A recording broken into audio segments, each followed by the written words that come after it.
Hello, Stitchers. Welcome to Stitch Please, the official podcast of Black Women Stitch, the sewing group where Black Lives Matter. I'm your host, Lisa Woolfork. I'm a fourth-generation sewing enthusiast with more than 20 years of sewing experience. I am looking forward to today's conversation, so sit back, relax, and get ready to get your stitch together.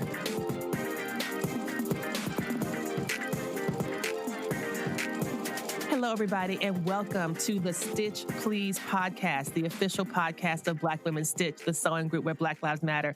I am talking today with Jeresther Thorpe Page. She's known as So Sweet Seebee on Instagram. She is a quilter, and I am so glad to have her on. Welcome so much, Jeresther. Thank you for joining us today. Thank you. Thank you so much. I'm excited to be here. Yes. Okay. So can we talk a bit about how you started sewing? How did you begin your sewing story?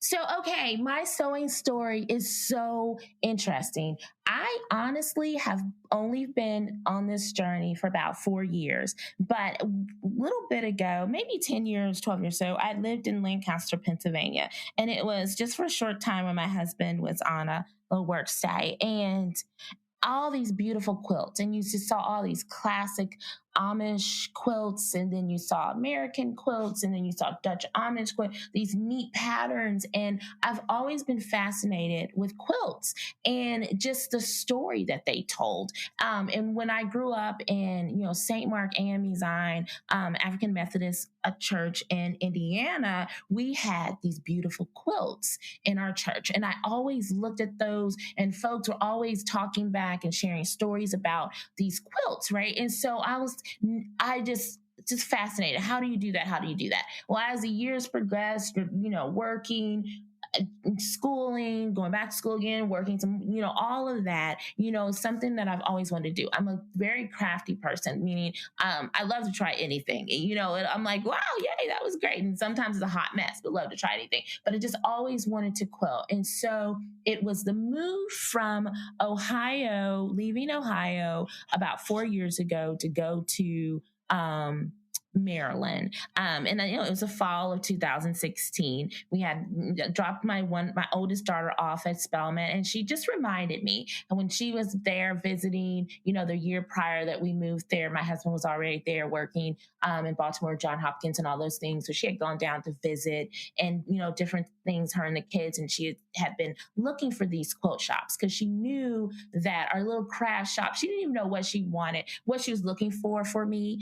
But she knew that I was going to be in this transition, out of the mouth of babes. And so she reminded me, hey, Mom, don't forget, in our new area, it's this cute little shop. It has all kind of those little things you like to do. And I was like, yeah, girl. Okay, honey, you don't worry about Mommy. You on your new journey. Mom's going to be okay.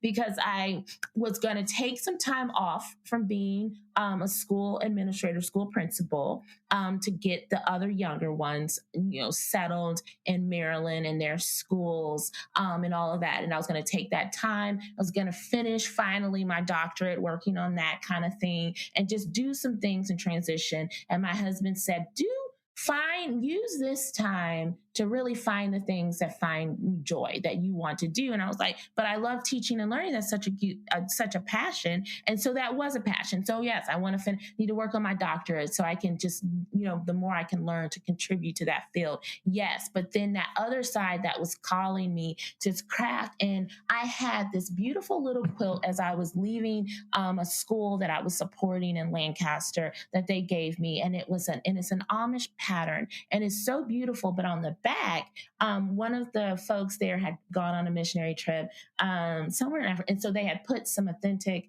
African cloth on the back of it, and they were like, we wanted you to have this part that reminded us of you. To remind you of us, but then on the back of it, we just wanted to remind, when you look at the back, to remind you of how much you brought to us and how you've helped us start to change our mindset, and and that bringing in that piece of culture and here. And I was like, and I'm like, see, that's what quilting is. It's bringing and it's sharing those stories and wanting to leave something. And so fast forward, now I'm in, Maryland, and I'm in this little town, Fulton. The kids are in school, and I'm like, oh Lord, I have worked every day of my life since I was 15, through college, through having children, through graduate degrees, and what am I gonna do? And then I remember this quilt shop. Walk into this quilt shop. I have no clue how to quilt. Matter of fact, I don't know how to do anything. But I tell them, I was like, I need to sign up for a quilting class. And they were like, well, you got to do that. Can you piece? And you piece? And I'm like, oh, I got a lot of peace. I got peace in my heart. I'm full of peace. And these little women were looking at me like she has lost her mind. And they're like, no, piece. Cut this fabric apart and put it back together. And I'm like, oh, I love that. That makes me so happy. I want to do that. I can do that. And so after about 20 minutes, they were like, well, if nothing else, you're a confident beginner. And I enrolled in this intermediate advanced quilting class. How about this? This class was like, one of the universities there, you could use it as credit or something. I don't know. All I know is I'm like, wow, I'm in this class, and and then I find out there's a difference between hand quilting and machine quilting. Yeah, takes 10,000 years, right? Yes, it does. It does take. Science has proven that it takes 10,000 years to hand quilt. But in that hand quilting class, and it was 9 months, so they explained that to me, that I was standing like having a baby. Yes, and pretty much in the end, you feel like you've had a 12,000-pound baby too.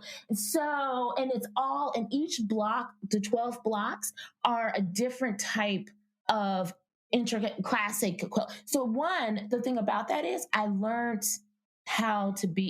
precision through cutting and having to cut all of it by template and then sewing that all together, and really saw for the first time, oh my gosh, because when I picked out the different fabrics that I wanted, and they handed me, basically about 30 yards of fabric, right? Because for all these different blocks and pieces, background, and all this stuff. So I'm going, what? And they're like, well, this 6 yards is going to be for your backing, but this solid color is for background, and these colors are for you to do your piecing with, and da da da da. And I'm like, you just handed me rolls of material, and I'm supposed, what am I going to? I'm going to go, what? You want me to do who with the what now? What? And I was like, I done lost my mind. But I got so pulled in. So within 3 months of that, I knew I wanted to go faster, right? So I stayed, of course, that whole time and learned. But while I did that, I snuck over to this other quilt shop, right? And so simultaneously, I took a machine piecing quilting class where we were learning to piece. So that's when I learned the magic of a rotary cutter. And I'm like, this has changed my life. And so then I was like, when do I get to those big machines in that other room? And they were like, little girl, you need to learn how to piece this stuff, right? Let's concentrate on making the top of the quilt first before you start driving the Ferrari. How about And it is a Ferrari. You will learn that, and I'll talk about it. So anyway, so that's part of the thing. I wanted the Ferrari. And so I'm going home and I'm talking to my husband about all of this. And I have this little old machine I had dusted off, and I'm learning to sew, but I'm doing this hand quilting. So I have all these classes going on. Then I take an applique class because that looked awesome too. And so I'm doing all this hand work within this machine work and on this little bitty, tinkered machine. And my husband's just like, oh my gosh. And I keep telling him, but I want one to work with one of those big ones, one of the big ones.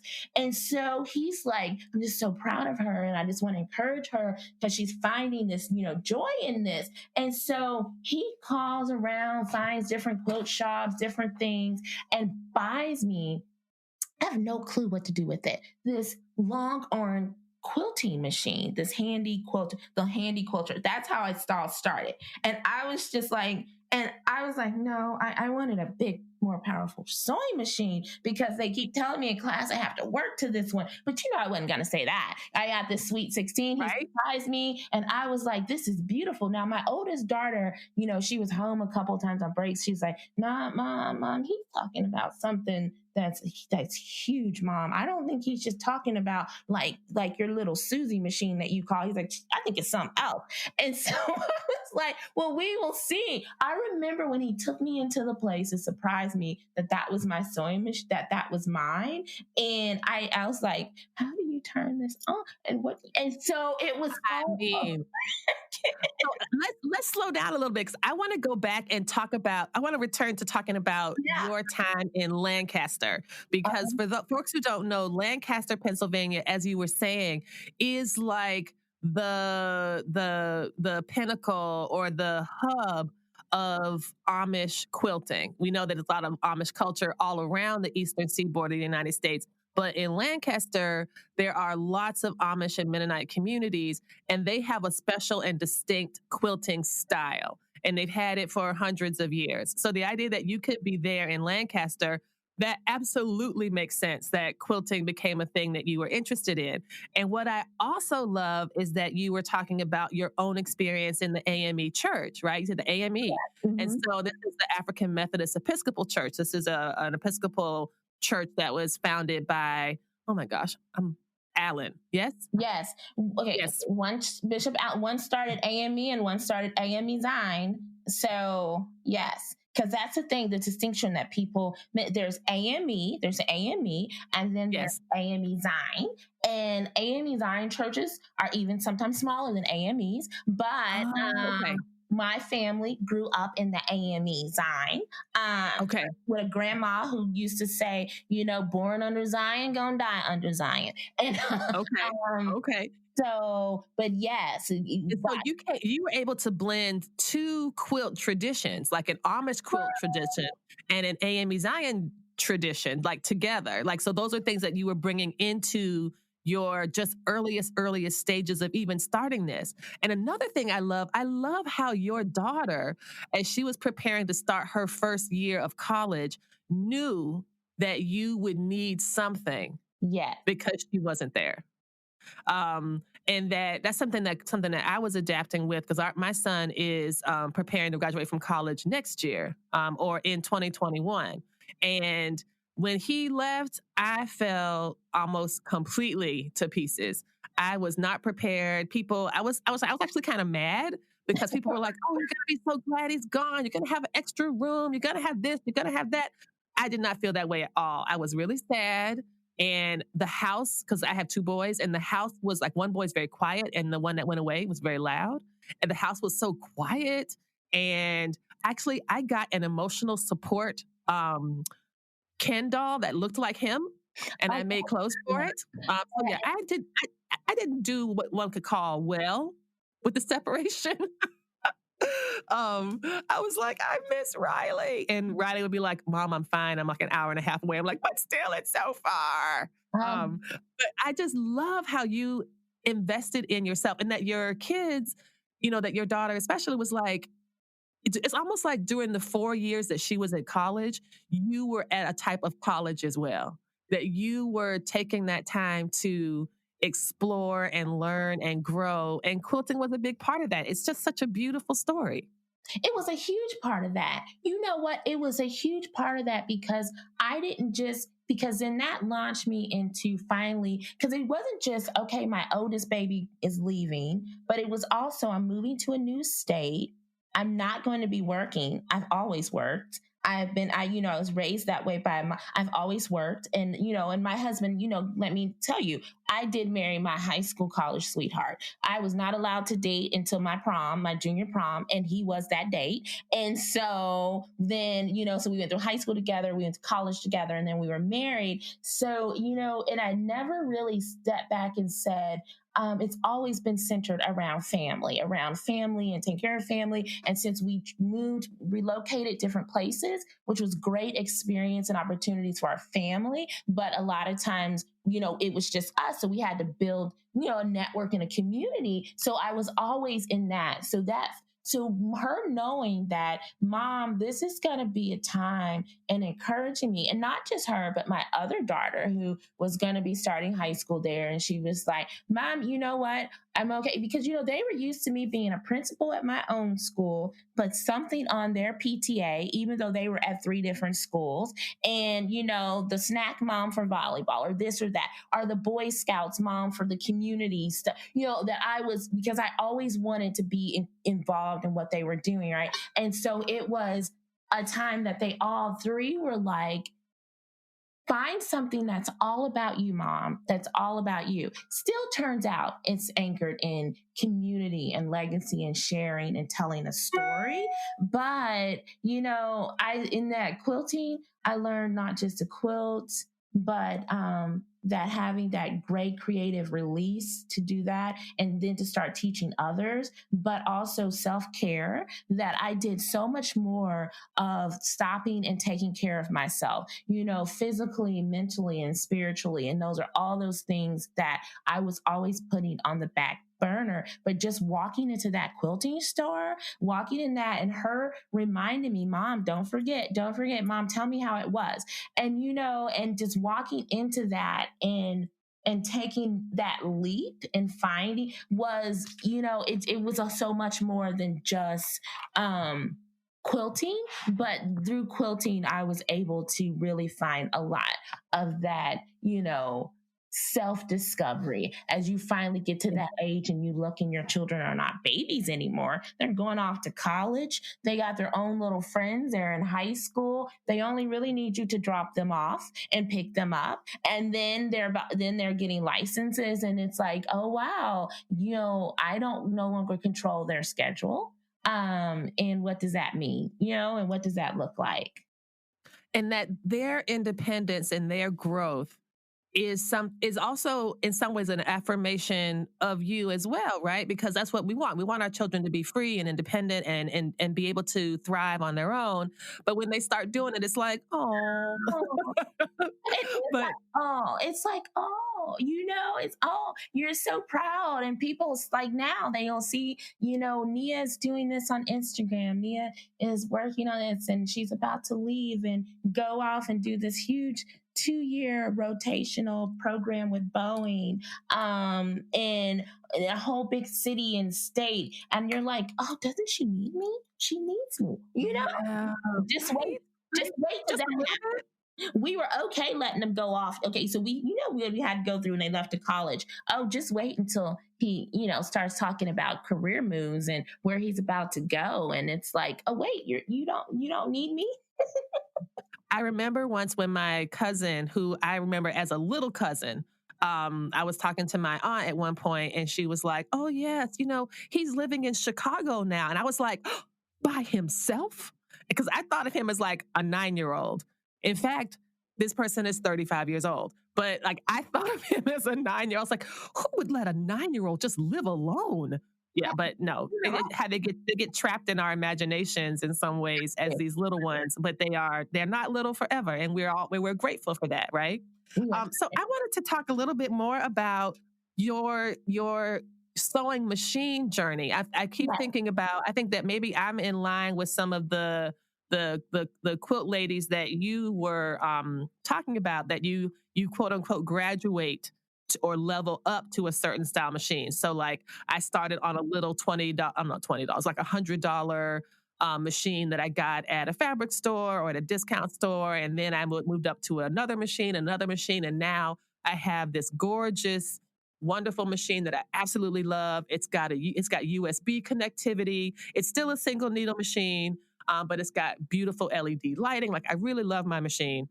But that was not where I started. But you're saying that you might have, you had a little one that you dusted off from back in the day, but your second machine sounds like you went from like a little tiny hand crank toy machine to the Ferrari of sewing machines in like 9 months or 1 year. Is that right? Yes, and that, yes. And I got the machine before the class was over. So that's when we were just really, really tickled, just right before the class was over. So because my husband gave it to me for my anniversary. So I had almost been in. So I think I had just looped around because when we got in August is when he gave it to me. Well, so here's the thing. Let's talk about the machines. So I have an HQ Sweet 16. So it's just been upgraded to the Capri or Capari. I'm not ever saying that right because I don't have it, but I have it. So what it is the size of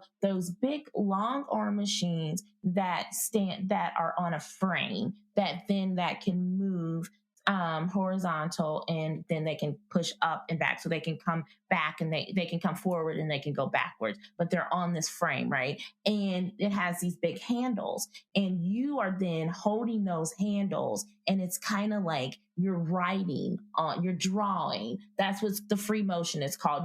You're drawing, you're creating that pattern, or that quilt design on that quilt sandwich, right? What I have is that same machine, but mine is a stationary. It comes in this large table. It's huge width. It's just it's a big, huge free motion machine. Now, mind you, I was just learning how to piece and put things together when I get this big thing that I'm supposed to quilt under. And I'm like, how do I make the material move? So that's the difference. It's the same as if you're trying to quilt on your domestic machine, except this is a long arm and it comes out about 18 inches.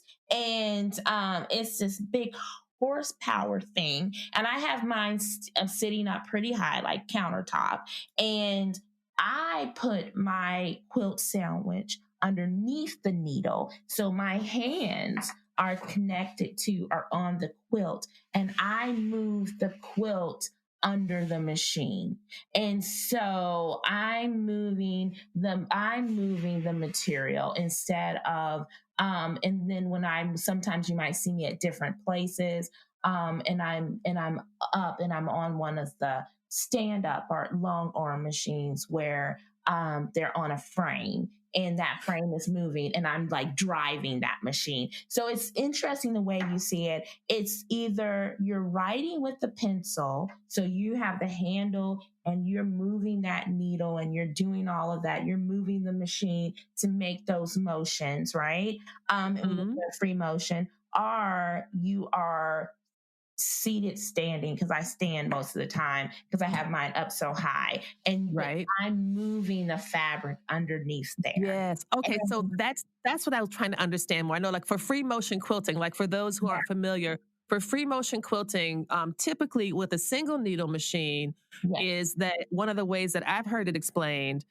is that it's kind of, you know how when you're writing, if you have a pen in your hand and you have paper, you write, your hand moves on the paper. That's how you write your name. That's how you write anything. The paper is stationary and your hand moves. But for free motion quilting, it's basically the pen is still and you are moving the paper. And so are you saying for your machine, for the Sweet 16, are you moving the needle to make the quilting, or is the fabric moving underneath? The fabric is moving. I'm moving the paper. I'm moving the fabric underneath my big horsepower machine, right?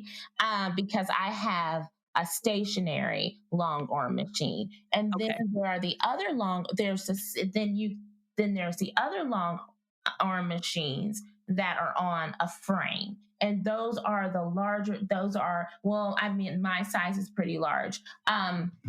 They are the exact same model. Like I could convert mine to a frame if I wanted to do that. But in the midst of doing that, I could just go ahead and buy the $1 million. Well, that's how much it would cost anyway to convert. So I might as well buy that next one up.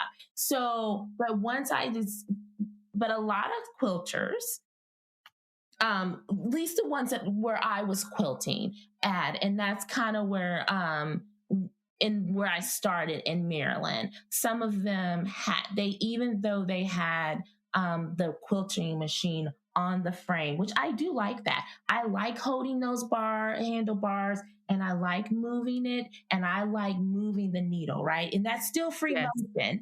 Now, the difference with those long arms that are on the frame, you can buy the additional software. You can buy like his Yes. order is Pro Stitcher, and then you could do a lot of your own digital designing, and then you Hmm. input that in and you monitor it, and the machine does all the machine will do the work. Now you're doing a lot Yes. of work designing and monitoring and knowing when to roll and move your fabric, but the machine is doing your there is the machine now is quilting your design. And there's things called edge to Wow. edge. And so when Yes. I was really learning how to quilt, that's one of the things I did. I took the classes so I could learn, and I would, finish a quilt. And then I would go look for a pattern that I liked in the edge to edge library. And then, you kind of go through all the work of getting it loaded on the big frame and getting, so the difference is when I do it at home on my long arm, but my stationary long arm, where I move the fabric or paper underneath the machine, I have a whole quilt sandwich. So you have this whole quilt sandwich. So I quilt naturally because of that in sections. So because you only can, even though I have a nice space, you still only can get so much. And you have to keep your quilt kind of rolled up. People do a lot of different things. I have a Yes. huge part of it rolled up on my lap in like pool noodles. And then on the Yes. I was going to ask about that. Yeah, to keep it from getting creased. yes, and then on the side I have it, and then I have it kind of flapped in. So then what's really in front of me at any given time is about, and it really is about it's about a 14 inch to 14 inch space at any given time that's right there in front of me. And so I'm always, so what I want to do in my journey as I grow as a quilter, mind you,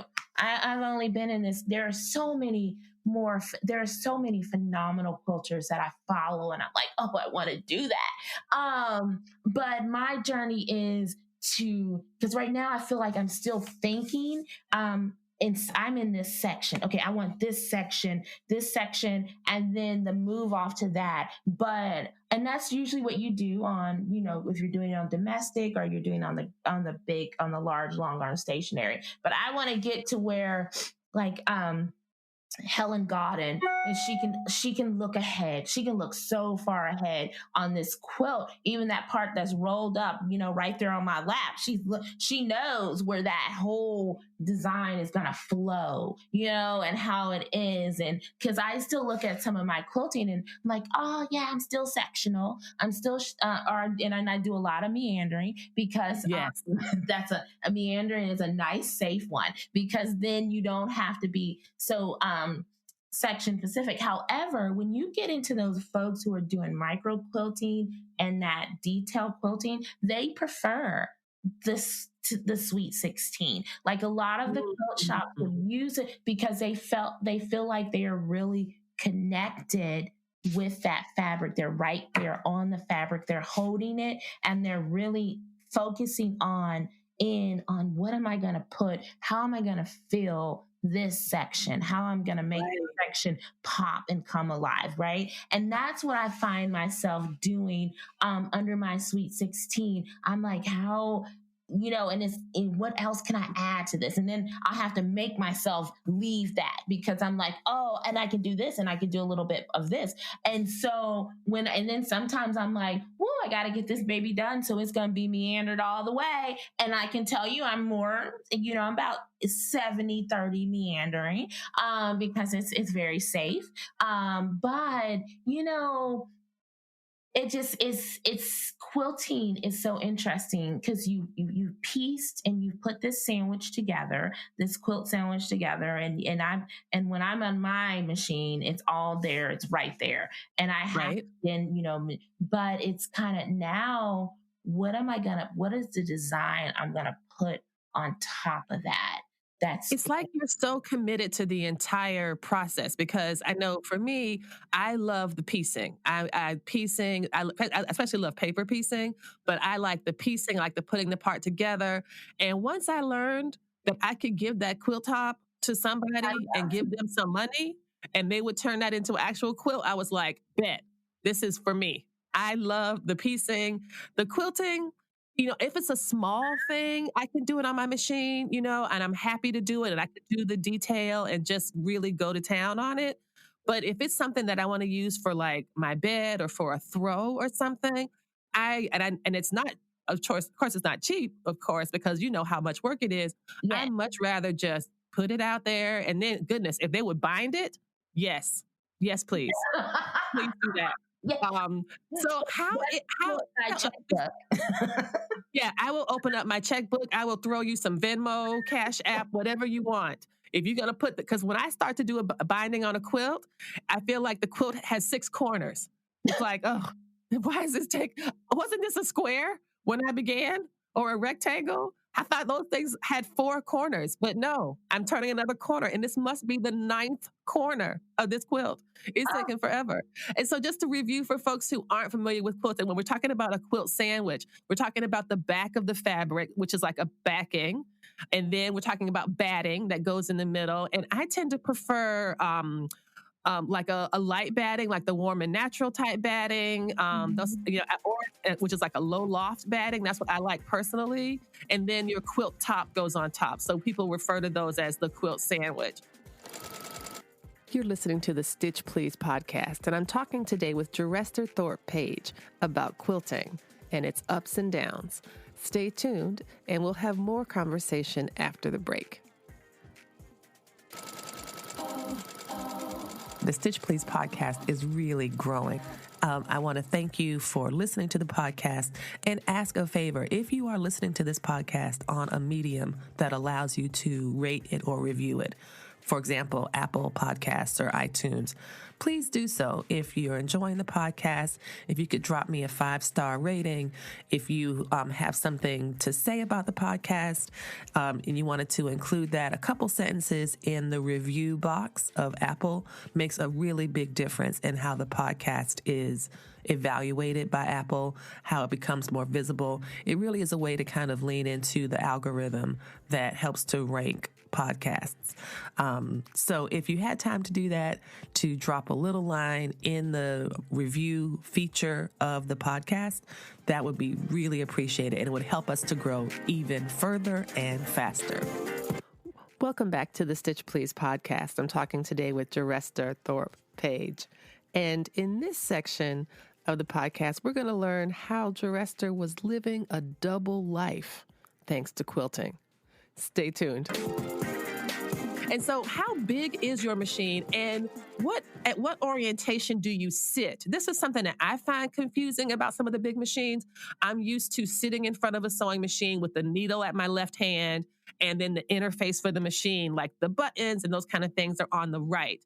Is that true for the Sweet 16 as well, or do you sit a different way? So when I sit down, that was what I had to also learn.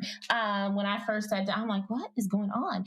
So now you're still sitting in front of how do I explain it? You're still sitting, in front of the knee. You're sitting in front of it. It's all going vertical. So it's not horizontal off your workspace that is off to the side of your needle on your domestic sewing machine, that nice little space that you might have in there. Like right now, the domestic machine that I'm sitting in front of, I have a nice throat lift in there, but that's right off on the right side of my yes. needle. So everything is behind in on the side of the needle at the Sweet 16. You're sitting in front of it, and it's all, facing you like it's going to just run right over you.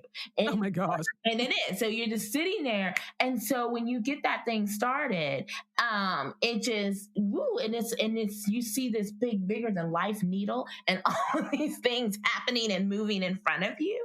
And so I sit or stand in front of it. If I have it up, if I'm really trying to get to, and I have it up high, which I usually do keep it countertop high, so I can stand and move. I started off sitting. I sat the whole time. I would sit while I was doing it, and then I kind of watched some folks on Sweet 16 and saw how they really put that up at the table, because the Sweet 16, the great thing about this particular one from Handy Quilter, it's the machine is the table is built around the machine. So, and then you get these 2 additional flaps to really Okay.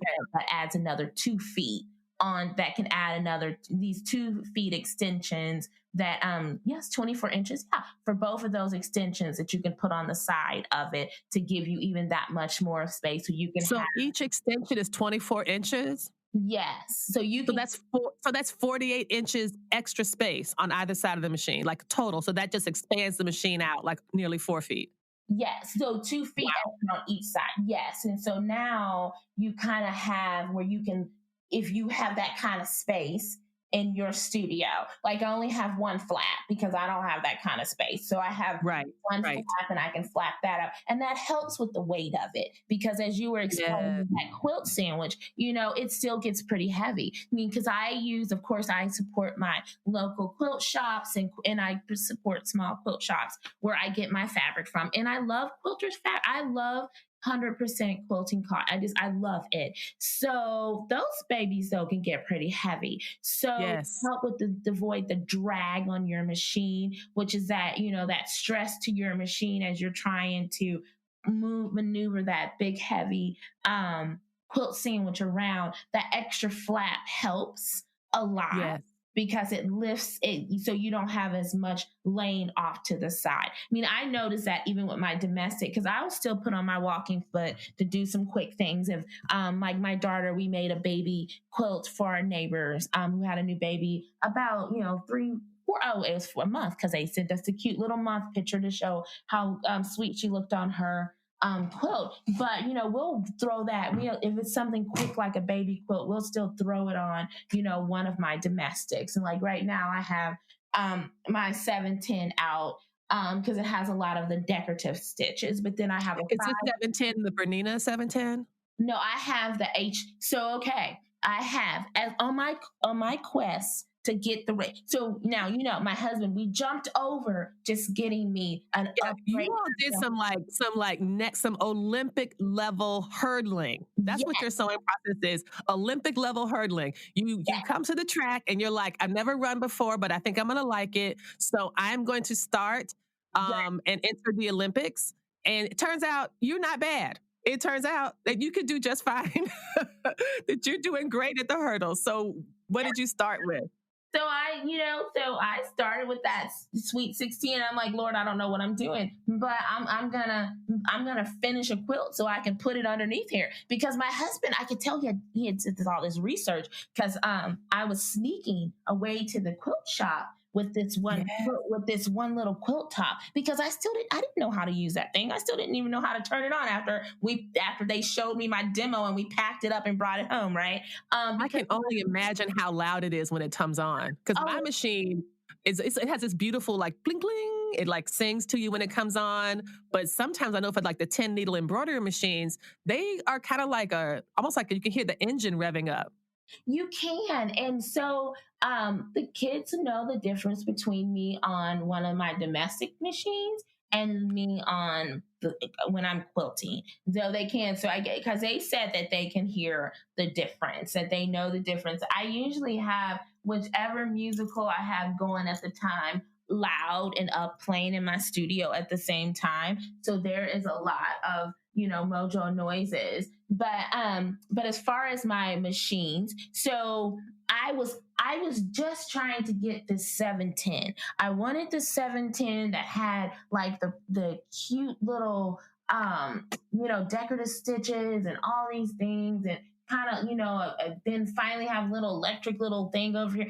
That's what I wanted, right? So I get this big mama sweet 16 and my husband's looking at me like I'm crazy. He was like, that's a car. You need to be using that. And so when he sees me sneaking off gonna give this quilt top, but I needed that quilt top to be done, and so I was gonna take it to put it on the machine and do edge to edge at the local quilt store. And he's like, quilt shop, he's like, why aren't you doing it on your machine? And I'm like, brother, I don't know how to use that. And I was like, oh, okay. And I'm like and in my class and in the quilt shop, because I'm living a double life at this point. I'm in this hand quilting class, and and then I'm over at this machine piecing 101 so I can go to quilting 101. But I've already skipped that too because my husband has bought me this huge, quilt, this huge long arm. And so they're laughing at me and they're still not allowing me to go in the room. What I keep on referring to the big machine. So my husband's like, but you said you wanted the big one. And I'm like, I meant the big 710. But, in my head, but I wouldn't say that. So then for birthday, he tried again. So Christmas, he bought me the 510, which is another single is straight stitch horsepower. So when I'm pushing out quilts really fast, it only has one speed, fast. And so wow. That's so in HQ, it is truly a workhorse machine. But he went, wait a minute, it only goes in a straight line. Well, he's like, did I just get you the same thing as the other one? And I was cracking up laughing. I was like, no, that's still a long arm kind of free motion. That's all you can. And I said, I'm still good. And so then in April for my birthday, finally, I just go in the quilt shop myself and I'm like, okay, I want the 710. And so with that, and then when I was at Handy Quilter, when I was brought up for the week to be in Salt Lake to do all of the recording and experience Handy Quilter, they gave us all the 210. So I now have the whole Handy Quilter line of stitch. So I have the HQ stitch, that whole line, and then I have my Sweet 16. And the next thing that I would move up to is I would keep my Sweet 16 because, again, I like that close personal right there quilting. But I'm ready. I'm ready for to go one level up to have on a frame so I can really get into doing some of my own digital designing and quilt design. Yes. I love the Pro Stitcher for that. So that is my next thing. And I keep looking at this guest bed that I put in my studio, which really just holds the quilts that I'm taking pictures of. That's amazing. That is really clever. I'm like, yeah, well, every time I look at it, I just look and I see for a quick second when I turn that way, I see in a mirror the next Handy Quilter, that long arm that I want that would stand on a 10-foot frame. I look over and I see it out the corner of my eye and I'm like, oh, yeah, it's still the guest bed, huh? Wow. Oh, you're like, oh, never mind. I thought you were the 10-foot frame. My bad. You're just an actual bed. You're an actual bed. You're not a machine. You're still the same bed. You have not turned like Cinderella's pumpkins. You have not turned into a carriage yet. You will be my carriage soon, but for right now, you are still a bed. So one of the questions I wanted to ask was, how did you get started with, like, how did you go from quilt? Right now it seems like you have, by my count, you've got the 210, the 510, the 710, and the Sweet 16. Is that right? Yes. And so you've been doing this for 4 years and you've got 4 machines. Yeah. And how did you get into a relationship with Handy Quilter to end up as part of their campaign, their ad campaign? Because I saw your wonderful picture about you being a mom and a principal and a Handy Quilter. So tell me about how you joined that And I Quilt campaign. So, And I Quilt, one evening I was up and about just, piddling as we do late in the night in our sewing room. And I had been practicing something with quilting, and I was on their sites just looking at this demonstration again, and it kind of popped up about telling your stories. And I'm like, I didn't think about that. And then someone who had taken a class one of my earlier times, and by this time I had moved and I'm in Nashville now. I left Maryland, but I, keep in touch with my little quilt shop because I still, order things from them and they tell me what cool stuff is happening and new. And so this is the one now that I picked up the machine and then really started helping me learn how to use my Sweet 16. So one of the teachers were like, Jeresther, your story is not just hilarious, but it's about the sweetest thing. You have to share. Have you seen this? You have to share your story. And I'm like, yeah, that's kind of popped up here and there. I hadn't really, I'm like, they are not interested in me. And then I said, come on, let's all be for real. Y'all know I don't know how to quilt. Y'all know I am still learning. You all know that I have like maybe, I'm telling you, I have containers and containers of all these practice squares where I just keep practicing to, get better at this. And they were like, Jeresther, you are fine. And I'm like, oh, no, no, no. They're talking about people who have been doing this for years and years and years. And, and then they're like, please share your story. And I'm like, I don't think so. And then my daughter and I were chatting, and she was in her dorm room and down in Atlanta, and I'm here and we're talking. And I was like, oh yeah, they called me about that. She goes, how's your quilting? What are you working on? And she was like, Mom, just do it. So my other daughter, Imani, in this time has followed me through these classes, like has joined me for some classes. Imani will skip right ahead of me and just go whip out a quilt on the quilter. And I'm like, oh my gosh, you didn't plan that? You didn't dot it out? You didn't. And she was like, nope, it's done. Look, Mom, here you go. And I'm like, why can't I be that? Just woo. And so Nia tells Imani, hey, they asked Mom to share her story. Tell Mom to share her story. And so they come up. They're ganging up on you. They are. So the boy, which I love because that's what we call him, the boy rose up and he's like, Mom, I'm supposed to come in with your phone, and I'm going to record you talk about your handy quilting story and all this. And I'm like, what are you talking about? So I'm like, well, you guys are all just so funny. Mom does not need kid therapy. I'm good. But anyway, I did do the recording, and I was laughing about it. And then I didn't think anything about it. And my daughter was like, James, get that recording and send it to me. And she did, and she emailed me and this was like a week or so later, and I said, oh honey, I think that deadline has already passed. And she was like, no, it didn't pass, it's right now, and I just uploaded your video.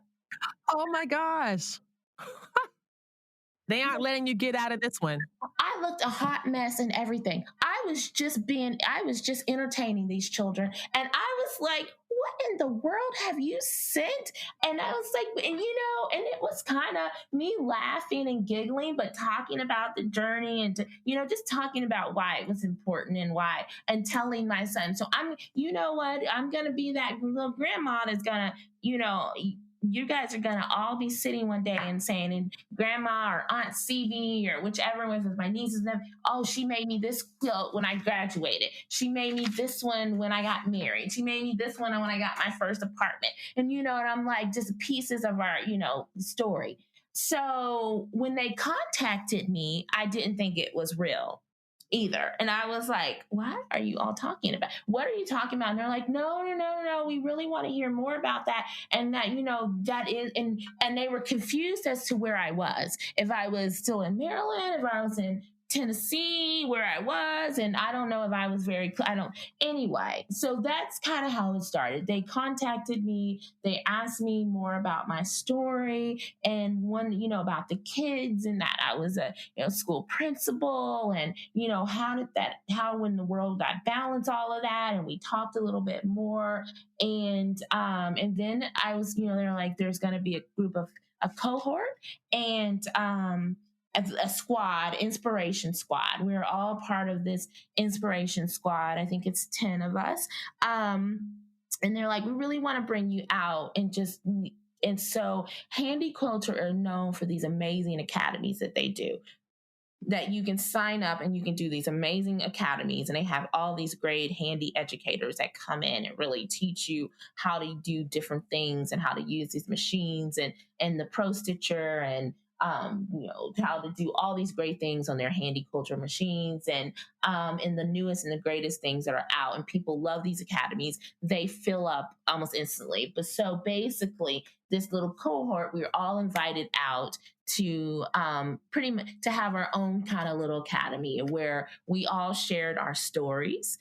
One thing in that, and so I'm still new now, mind you, I finished tons of little bitty quilts and little bitty practice and all those things. But my biggest quilt to that date that I had completed was the one that I had done for my uncle, who passed away of Alzheimer's. And I had been looking and looking for the right pattern to do for him because I wanted to thank him for everything he did in my childhood, for all of those summers of push popsicles and sprinklers in the fall, of throwing into, jumping into leaves and all that. I just wanted to capture it all to wrap him up in that, to say thank you. And so that was also part of my story to Handy Quilter. And they were like, well, we need you when you fly out here. You need to bring a quilt that's completed, that you've done from start to finish. You pieced, you quilted. And I was like, and I'm like, well, all the little projects, I'm not taking those. Those look pitiful.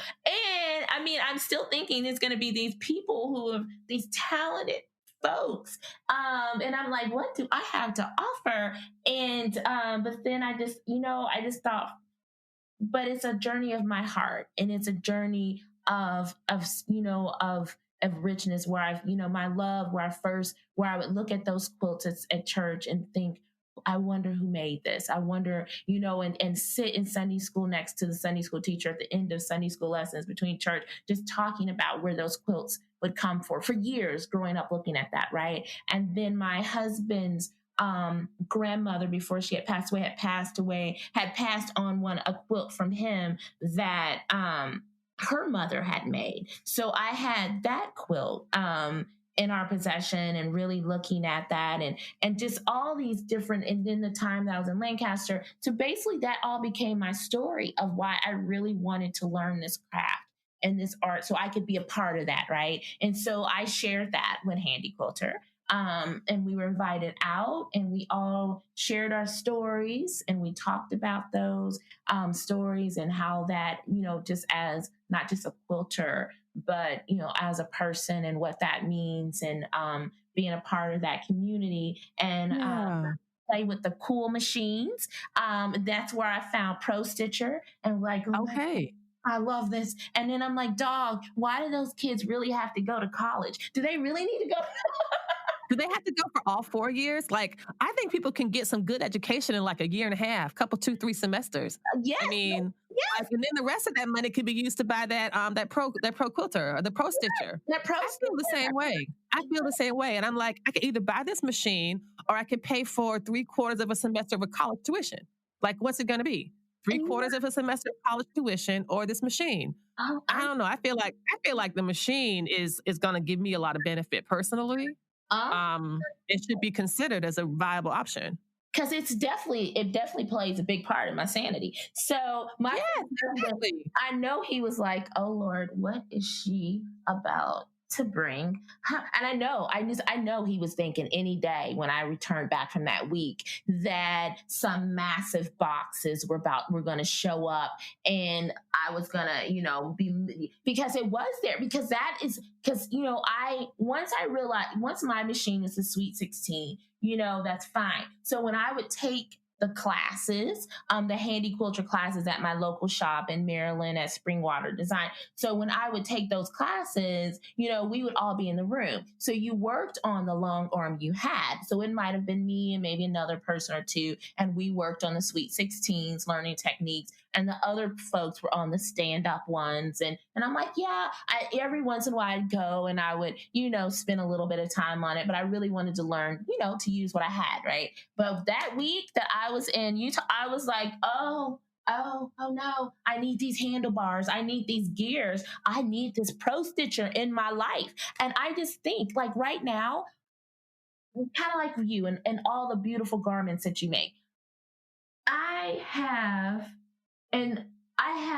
probably 40 quilt tops that need to be quilted, and that are pieced, that are just like, oh, it's so beautiful. I'm so glad I got some of them. Were full paper that I use paper piecing to make these huge, but that needs to be quilted. And it's like, if I had that pro stitcher and that edge to edge, it'll be done by now. I could whip out 5 quilts in a week. And so, that's kind of where, you want to go. But, I'm still so fairly new in this. When you think about these quilters who are just so phenomenal and have been quilting for years and years and years, and you look at them and it's just amazing.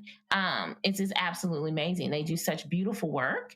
And that's where you want to be. You want to do some of that work. I want to make things, most of the things that I make and quilts that I do complete are always gifts. It is always for someone else. We make it and it's a gift and it's bundled up and it's sent away. And all those quilt tops that are over there, those were ones that I just made, for me. And so they haven't gotten quilted yet, because usually if I finish one of those and so and so is coming up and I want to do this and I want to do that. So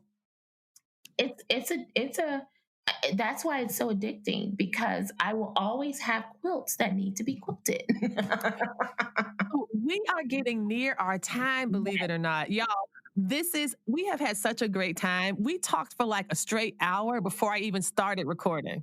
So I know we could go for like another hour, but I just wanted to see, can you tell me a bit about what you have? What are your future projects? Like, what thing are you working on next? In addition to having your eye on the Pro Stitcher, what is your next, and in addition to the 40 quilt tops you have that are awaiting your attention, is there something, some quilt, some design, something you want to try next? Yes. So it's very interesting. It's this cute little shop in Indiana. So when I'm there visiting friends, I always pop in, and it's Is it Crimson Tate? Yes, yes. I know her. She is a friend of Black Women Stitch. I like Heather a lot. Yeah. Yes, she is. She is definitely an ally, and I do like Heather. I finally had a chance to meet her at QuiltCon, and it was a whole bunch of squilling, and it was just wonderful. But a pattern book that she wrote is called Noteworthy Quilts, and so I have that. Okay, so let me tell you, it's taken me a week to get all of my wording done. And I'm like, and in that process, so I needed to find something to help me release everything that's going on right now. I needed to find something that helped me move beyond, to help me let some of it go, because I'm too many times I'm looking at, things and I just feel that lump in my throat or the tear in my eye, and I look at my son and I look at my husband, and I'm having these and daughters too, and our daughters too. Our daughters are not exempt from this violence that affects the lives of Black people. I think it's wonderful to concentrate on sons, but one of the reasons that Kimberly Crenshaw began the hashtag Say Her Name project was because Black women get overlooked in this, and so so the emotional burden that we face as Black women are about the men in our lives, but we can't neglect how that also impacts us. Absolutely, you're absolutely right. And it was waiting. So I'm like, how do I release this? And so the one thing that I found where I was been looking at all these patterns. So I went back to Noteworthy, and on the cover it's the John Denver, say the prayer for the water. Yes. So, but that's what's been in my heart was the whole I can't breathe. But it's the whole I can't breathe. When I look at the disparity in schools and in children, I can't breathe. When I look at what's happening in our communities, I can't. It's so much of it. And so I wrote out, or what I've pieced out, is I can't breathe. And hashtag say their names. And I dusted off that original little Susie that I have, which is a company that I won't say. It's also a little convertible. It little converts into an embroidery machine. And what I want to do is piece to go ahead and piece it all, but and I'm going to quilt it, but in the border, before I do that, I am going to embroider not just some of the names, but how many, at this time, the 1.6 million children living in poverty, the name of my elementary school and the despair, all of those things that are affecting why we as a society, why we as Black people can't breathe right now, is what I want to embroider all of those facts around, because it's all systemic, right? So all of that around the border of this quilt, and even just doing the lettering and the wording, which, wow, this thing kicks your butt. I was like, okay, I'm not gonna be able to make an A. It's just not gonna work. But finally I did. But it has released so much of putting it in there. So that is my big project. I've gotten the lettering done. I've laid it out a couple times to look at it. So I'm gonna figure out the rest of the piecing I want to put around that, and then pulling out that little embroidery machine and using that to go to put the names and put facts around the border, and then finishing this quilt is something that is and finishing it to a point that I can send this off to one of the quilt festivals, because I think us documenting where we are and documenting where we are in this and this is not a new movement, but documenting this moment in this time is so critical, and wherever we can do that. And so whatever outlet we have to do it. So that's my big project right now. That sounds so powerful and so important. And I know that this is following in a tradition of amazing quilt artists, Black quilt artists who have done this kind of work and have spoken this kind of truth. And I'm really glad to know that this is going to continue with this work. And I can't wait to see the quilt. Jeresther, thank you so much for joining me today. This has been such a wonderful conversation. We did not get to talk about everything we wanted to talk about, y'all. So we're going to have you come back on the program. But thank you so much. I'm really grateful. And tell us where people can find you on social media. I am So Sweet Seebee on Instagram. Find me on Instagram. I'm there, and we'll be launching my blog page from So Sweet Seebee on Instagram soon. Fantastic. Thank you so much. Thank you.